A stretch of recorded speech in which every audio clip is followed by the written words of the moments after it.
Hey, everybody. Joel McHale, welcome to the podcast. It's good to Thank have you, you here Brett today. Allan. Thank you for having me. Well, I'm excited to have you, especially this close to the holidays, Christmas. Me too. You're a gift. Thank you.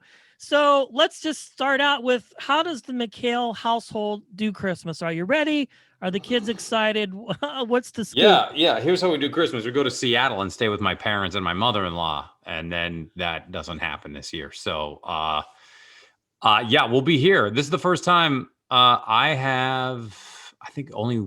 Well, no, I guess I have been with my parents almost every Christmas except for one, and this will be the second. Same thing with my wife's first time away from her mom in her entire life. So.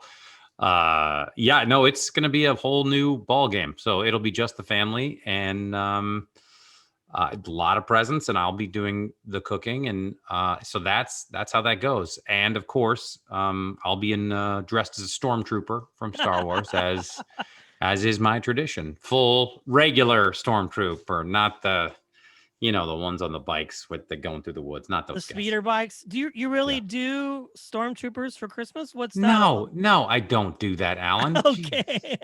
Brett, look, you have two first names as your first and last name. I So. know. Well, so the funny story about that, it's my middle name, obviously, and it's from back in my days of doing radio. They told me, and they said you have to come up with a name, so it just kind of stuck. I don't know. What? What's your last name? Montgomery. But it's funny because And they were like, Brett Montgomery, that will not do on the radio. And then you were like, what about Elizabeth Montgomery? Bewitched was amazing and she was beloved. I know, right? People confuse me all the time. It is weird because that is probably just some asshole who was like, let me tell you the rules of radio. Was he worried, or was this person worried someone would stalk you, or?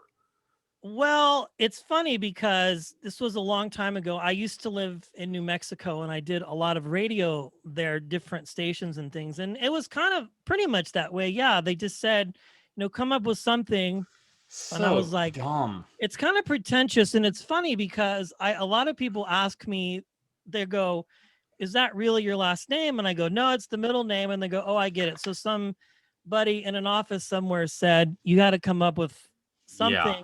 And honestly, I've thought of changing it, but everybody tells me, and well, now it's too late. I work with, because they're like, well, she's like, well, you don't want to change it now because, for obvious reasons, that's how people know you, and when they search your show, yeah. But some douche sat in an office like, let me tell you how it works, buddy. You need to change your name. This Montgomery's not going to do. And then that a-hole goes home and looks in the mirror and is like, I really nailed it today. What a dork. Yeah, it's kind of... It'd be great if you could remember that guy's name. I know. Well, it's been a long time ago, so my memory doesn't serve me quite well in that area. But enough about me. Let's talk about... You have two super cool projects that are super cool. Super cool. You, of course, we have Card Sharks coming back in January for another season. And then you are doing something. You're hosting a New Year's Eve event with your podcast co-host, your counterparts, Ken Jeong, which you guys are the best together. Everything that you do, and I'm not just saying that, it's just your chemistry is hilarious. Let's talk about Card Sharks first, how that sort of is coming about now after the pandemic. It's coming back again, and then we'll talk about your wow. I like how you've given everyone a preview of how this interview is going to go, Brett Allan. I like it a lot. It puts me at ease because now I know what's coming. So, well, let's start with Card Sharks. Well, we taped that back in July, and we actually were one of the first shows back in the pandemic. It was us and The Mandalorian, which are very similar shows. Oh, yeah. Equally as popular. All the time. Both properties of the Disney family. So yeah, no, we shot it way back when. We shot 13 episodes, and we actually premiered in September, and they aired a few, and now they took it off so they can air stuff like the Country Music Awards or the AMAs and Sound of Music. I think our show is just as musical as Sound of Music. So so we're coming back in January. I don't know how for many episodes. I'm assuming at 4 maybe. I don't know how many are left, but let me tell you, it's 4 of the best hours of television you'll ever watch. See what I did? You did. Yeah, that was very smooth. it's a fun show, and it's not. I wouldn't call it a reboot necessarily, right? I mean, it's been a show that's been done a couple Yeah, we times. didn't. It's not because we didn't change anything. Really, it's all pretty much the same. I mean, that's what's so. It's interesting. All these old game shows came back because the games were so good, and I say that as a compliment to myself. No, I say that as like to tell the truth with Anthony Anderson is a such a pure, wonderful format. Like you're just guessing to see if this person's lying, or the match game with Alec Baldwin, where Oh man. you gonna go like, oh, it's just a bunch of celebrities having a good time, and the answers are already they're not pre-written. You have to come up with what that person says, and I know what I'm saying is redundant, but or that it sounds so simple, but the games are wonderfully simple, and that's what makes them so good. Like Tetris, they're just good games. So they brought back Card Sharks, which is really just a high-low Vegas game. But with each turn of the card, even though it's a simple turn of an enormous card, you can walk away with like $700,000, which is, I think, the second biggest prize next to Millionaire right now. And I've seen people win a ridiculous amount of money, and I swear to you, I become emotional, which is not something that's ever happened to me.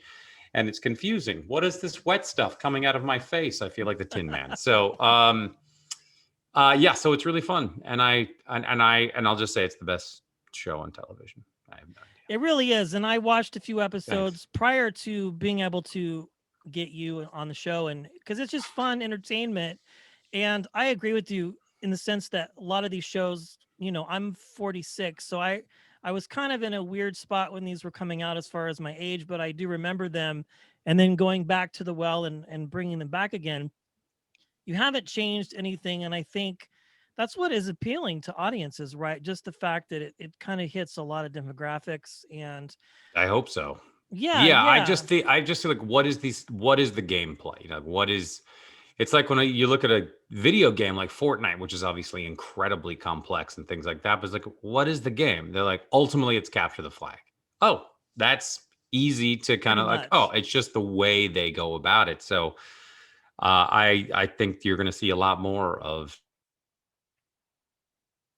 if they haven't rebooted every old game show. I mean, it's like supermarket sweeps, right? It's just the fantasy of running through a store and just taking as much as you can is, it's like one of those basic human, like, yeah, that seems like something I would love to do is just run through a store and take what I can. So, yeah, and I get to wear neat suits.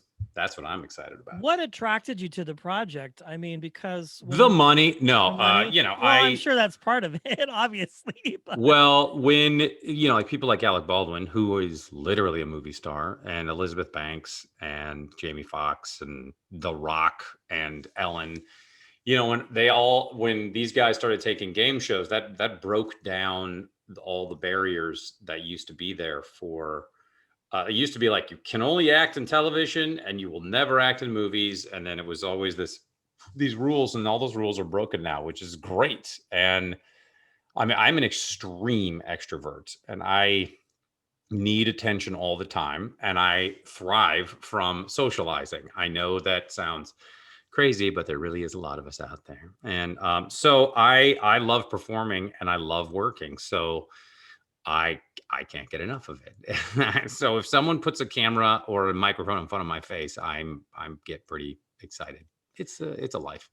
yeah, yeah, I would say so. And I think the world, and I say this to a lot of the celebrities that I have the privilege of chatting with, is that there are a lot of introverts, but there are equally a lot of extroverts. And I think what I Yeah, am getting now, in all seriousness, is what I mean. What I see on TV is who you are as an individual. I don't think. I mean, I'm a I'm sure. dick. It works Well, out we're great. only 12 minutes in, so I think you're doing well so far. Oh, But just you wait. Just you wait. it's just interesting how this all works. But yeah, I think even the Steve Harveys with the Family Feud and things like that. I think Yeah. there's a likability to when we have a celebrity hosting one of these shows because it kind of makes it relatable. And we're getting you. You get to do you as far as your persona as a comedian performer, but also, guests get to interact with you and win big money. So I think it's a win-win in that regard. And Yeah. especially now with so much content with this pandemic, it's like, good Lord, there's so much to consume. It's almost overwhelming, I think.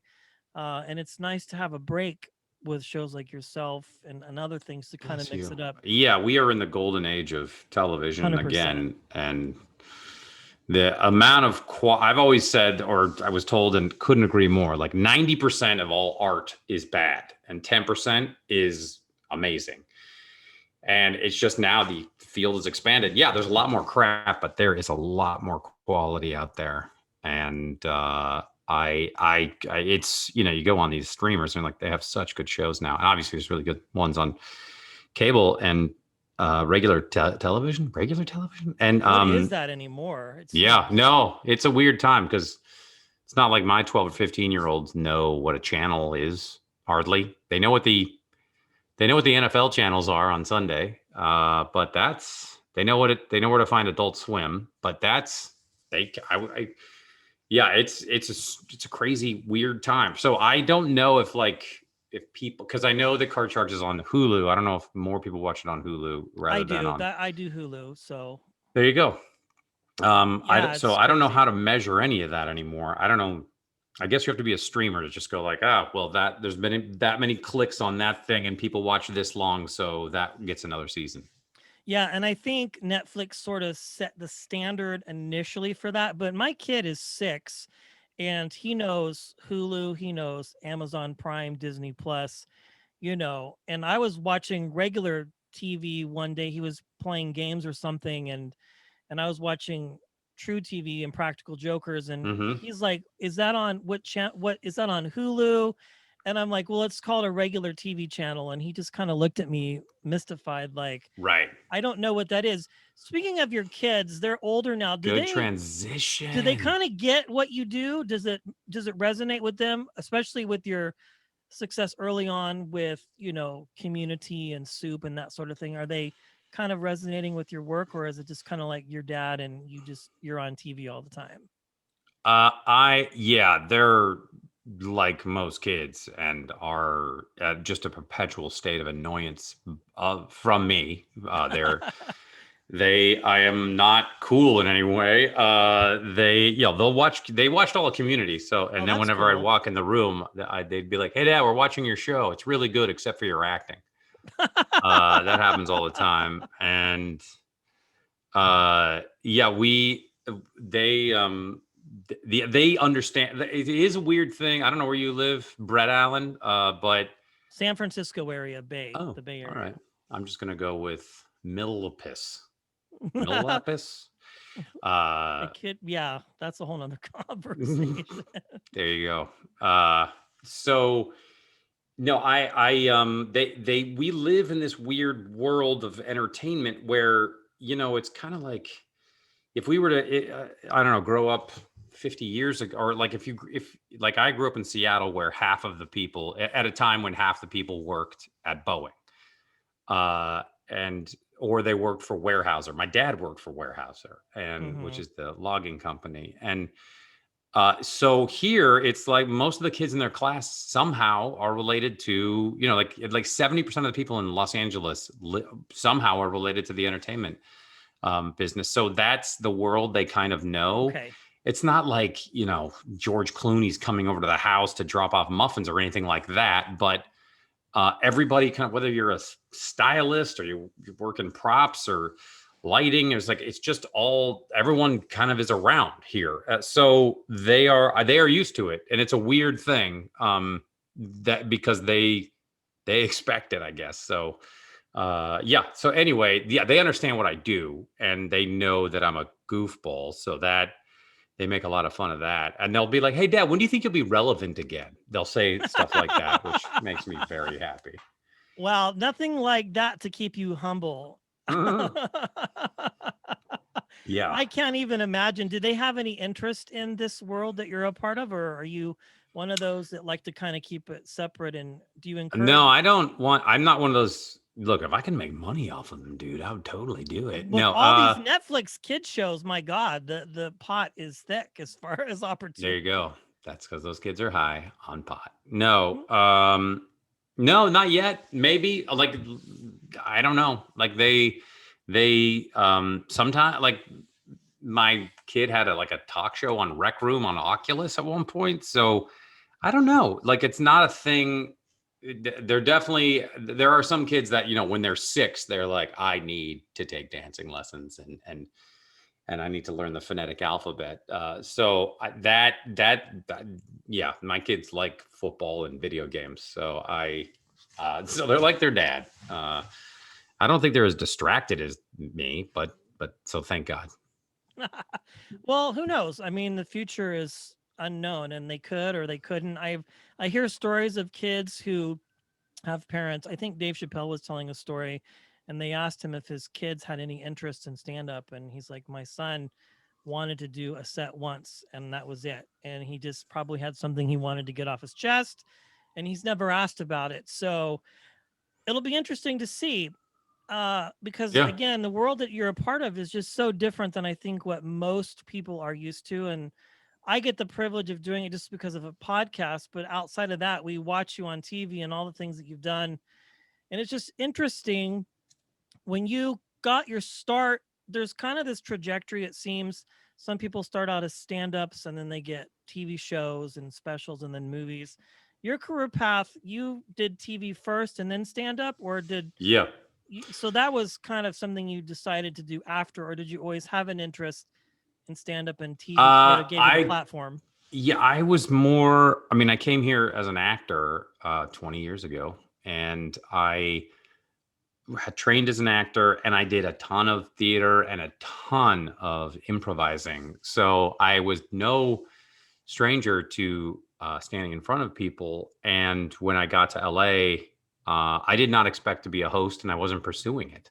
Mm, I'm not even sure how you do. And then the Soup audition came up with, was one of many auditions that I was running around trying to get. And it took forever to get, not because I don't think the competition was that steep, but it was just that was the pace E was going. And then they saw how cheap the show was.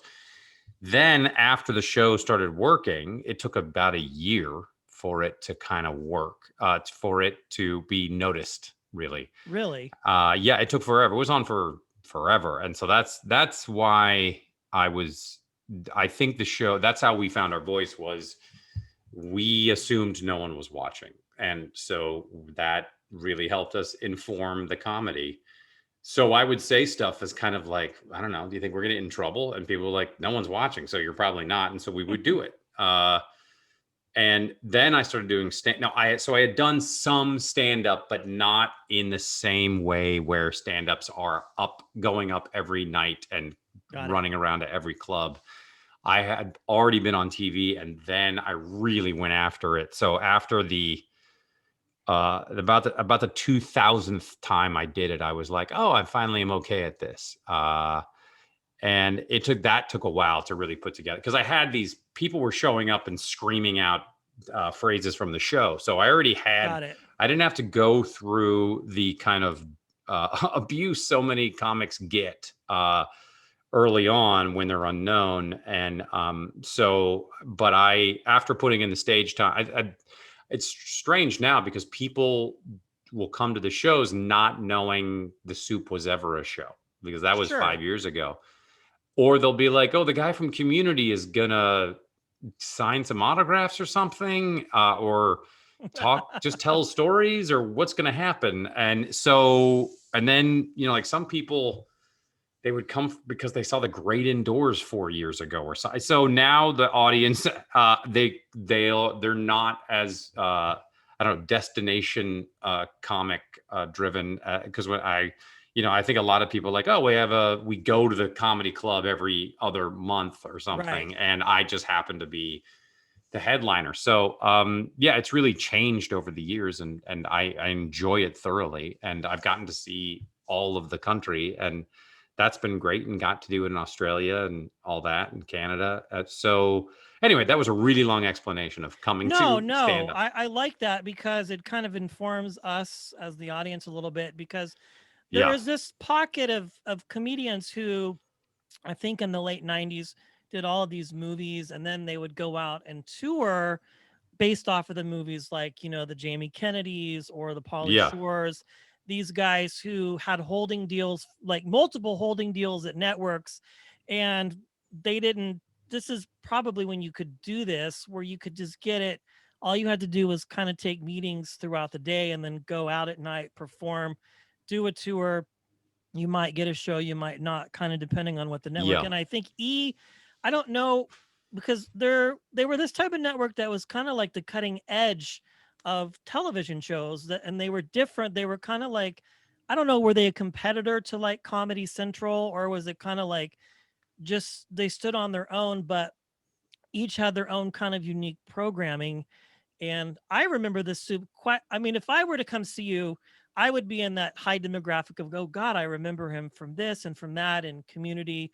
So, but that's cool that it's all worked out well. I mean, and because of this pandemic, do you think that the face of entertainment has changed? It will change differently forever as far as how they put shows together and how they go I, about production and that sort of thing, sort of standards and practices is how they choose to do things, or because of the streaming possibilities now, the gates are a lot more open. yeah. I mean, I don't know. I imagine when things open back up that there will be like a baby boom of crowded movie theaters and concerts when you can really do it. I know it's going to be a slow process to get back. It's not going to be, oh, I've got the vaccine, now I can go dancing. I don't think that's going to how it's No. going to go. But those things, I think the urge to do them is very strong. I don't think people like, well, I guess I'm just going to always stay in my house. I don't think that is really how it's going to go. I really do think it's like returning from war. So I think that will kind of normalize. But I also think, well, television shows are all being made. Those are all proceeding. And Yeah, so 100%. those aren't going to change. But so I think it will actually kind of be, I think it'll be similar. I don't think it's changed. I wonder, I don't think like the banking system will ever be again the same. I think No. people I think people realize they can do business from their homes and not have to go to downtown New York, Or to get on a Manhattan. plane. Yeah, you don't have to do any of that. So this is going to be normalized. I think this sort of like, we don't have to ever go, you don't have to drive across town to go to a meeting anymore. I think that's going to be the big difference. I mean, I work from home now. I was furloughed from one job, got another job that I previously had. And I mean, I'm able to do this throughout the day as I have pockets of time. But Yeah, I mean, I sell wine for a living. I work from home. People don't know the difference. You know what I'm saying? And so no, I think it's crazy.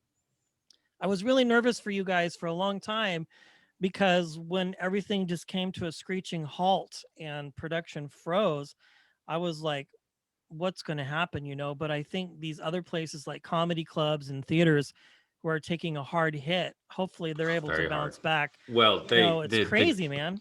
I mean, not to get all political, but the government should have come out with a stimulus package double the size that they Oh, just released. 100%.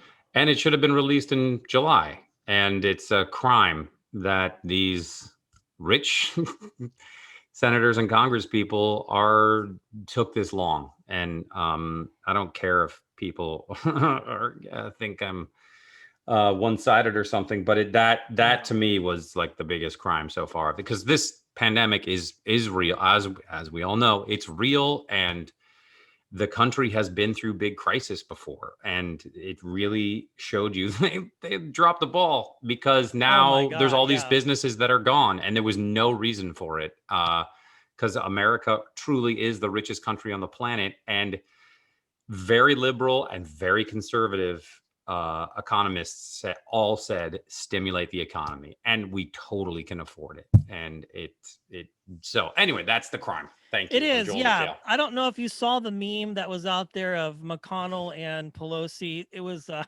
from Pawn Stars, and they're standing behind the counter, and they said, "The best we can offer you on this deal is $600." Yeah, that's ridiculous. Crazy. I mean, yeah, and they pat themselves on the back, going, "Hey, we did it," and we're like, well, only because we have an election coming up, and they probably were forced to do something. I mean, I feel like, speak your mind, my friend. That's what this show's about. I think that it's crazy, and I agree with you. I mean, fortunately, I did, the first round benefit from yeah. I mean, a lot of people, but it was rough because I didn't know. Think about all the restaurants that did not have to close. No. And think about It's any insane. small business like that where people occupy space in that business. None of these places ever had to close. And I miss some of, like independent businesses are the lifeblood of the country. I just worry that, if it's just a bunch of fast food chains or something, then it's going to be, I mean, look, I love fast food, but I need my independent food too. Thank you. I need to make sure that I'm okay to be, I think, I have another interview at, what's the time? Yes, I have another interview at 1:00. So All right. That's 2 minutes. All right. Well, let us wrap this up. Watch the New Year's Eve special with me and Ken. Yes, the Roast and Toast. it. Toast and Roast. That'll be fun. Check out your podcast as well. Darkest Timeline. That is Watch fun. Card Sharks. Watch Stargirl on CW. And yes, Joel will be back in March for another secret project. And secret Joel.